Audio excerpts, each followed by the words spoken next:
কয়েক মুহূর্তের অপেক্ষা, তারপরে অমাবস্যার মধ্যরাতে দেবী কালীর আরাধনায় মেতে উঠবে বাঙালি। তার আগেই রবিবার সন্ধ্যায় বিশিষ্টজনের হাত ধরে চিচুরিয়া অগ্রণী সমিতির কালী পূজার শুভ উদ্বোধন হয়ে গেল। উপস্থিত অতিথিরা ফিতে কেটে এবং প্রদীপ প্রজ্বলনের মধ্য দিয়ে অগ্রণী সমিতির পুজোর শুভ সূচনা করলেন। এই দিনের উদ্বোধনী অনুষ্ঠানে উপস্থিত ছিলেন ব্লক সভাপতি সিদ্ধার্থ রানা, সহ সভাপতি দীনেশ চক্রবর্তী, চিচুরিয়া পঞ্চায়েতের উপপ্রধান সোমনাথ চক্রবর্তী, জেলা পরিষদের কর্মাধ্যক্ষা পুতুল ব্যানার্জি, বিশিষ্ট সমাজসেবী কেদার রানা সহ আরও অনেকে। জানা যায়, এবছর চিচুরিয়া অগ্রণী সমিতির পুজো 24তম বর্ষে পদার্পণ করল। প্রতি বছরই মহা ধুমধামের সাথে কালী পুজো পালিত হলেও এবছর একটু ব্যতিক্রম। মণ্ডপের সাজসজ্জা থেকে শুরু করে আলোকসজ্জা সমস্ত কিছুতেই আগের তুলনায় এখন অনেকটাই পরিবর্তন এসেছে। অগ্রণী সমিতির পরিচালক কেশর বাউরি জানান, ভক্তি ভরে মায়ের আরাধনা পাশাপাশি কবিগান, নৃত্য অনুষ্ঠান এবং নরনারায়ণ সেবারও আয়োজন করা হয়েছে। এছাড়াও জানায়, গ্রামবাসীর সহযোগিতা এবং আরও অন্যান্য শুভাকাঙ্ক্ষীদের সাহায্যে পেলে আগামী দিনে এই অনুষ্ঠানটিকে নিয়ে আরও বড় ধরনের পরিকল্পনা রয়েছে আমাদের।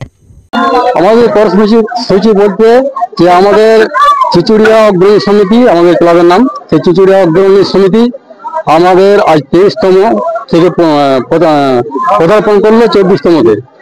তো দীর্ঘ বছর ধরে আমাদের প্রায় 2003 সালে এই অগ্রণী সমিতির পক্ষ থেকে আমরা এই ক্লাবে এই কালী পূজা অনুষ্ঠান করে যাচ্ছি এবং উদ্বোধন করে যাচ্ছি।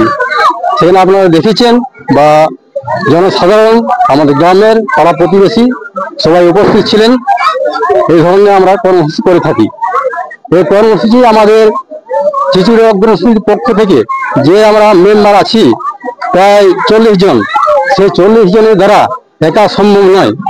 আমরা যে অনুষ্ঠানগুলো করে থাকি, যে অনুষ্ঠান সূচি আমাদের আছে, একদিন কবিগান, একদিন ডান্সের গ্রুপ এবং একদিন দুর্গাপুরের বড় ডান্সের গ্রুপ।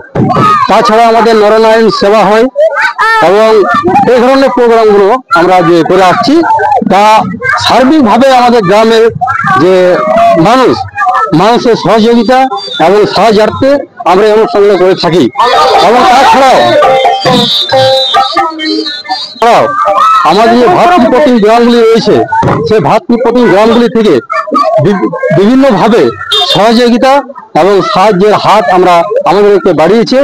সেই কারণে আমরা অনুষ্ঠানগুলি সাফল্যমণ্ডিত করে তুলতে পারছি। আগামী দিনে কতটা পরিবর্তন এসেছে, আগে যে আমাদের ছিল অনুষ্ঠান তার চেয়ে অনেক পরিবর্তন এসেছে। সেই কারণ একটাই, যে মানুষ আমাদেরকে খুব ভালোভাবে সহযোগিতা করছেন এবং পাশাপাশি সাহায্য করছেন। সেই কারণে আমাদের যে অনুষ্ঠান, সেই অনুষ্ঠানগুলি আমরা খুব সুন্দরভাবে সাজিয়ে গুটিয়ে করে নিতে পারছি। আর আগামী দিনে আমরা চেষ্টা করব, যদি পাশাপাশি যেভাবে সাহায্য আমরা পাচ্ছি, যেভাবে সহযোগিতা পাচ্ছি গ্রামের, যদি আগামী দিনে এগুলো পেয়ে থাকি, তাহলে আরো ভালো আমাদের সমাজসেবক কাজ যে কিভাবে করা উচিত সেগুলো আগামী দিনে করার আমরা চেষ্টা করব। এই কদিন ধরে পুজো হয়? আমাদের 7 দিন ধরে পূজা হয়, কিন্তু এবছর আমাদের 9 দিন দেখি পুজো চলবে। পুজো কর্মসূচি রয়েছে আমাদের আমাদের 21 আজকে উদ্বোধন, 21 তারিখে হচ্ছে আমাদের পূজা, 20 তারিখে পূজা, 25 তারিখ আছে নরনারায়ণ সেবা, 26 তারিখ আছে কবিগান এবং 27 তারিখ আছে দুর্গাপুর বিখ্যাত ডান্স গ্রুপ। আমার নাম কিশোর বাউরি, পুজো কমিটির আমি পরিচালক এবং সদস্য।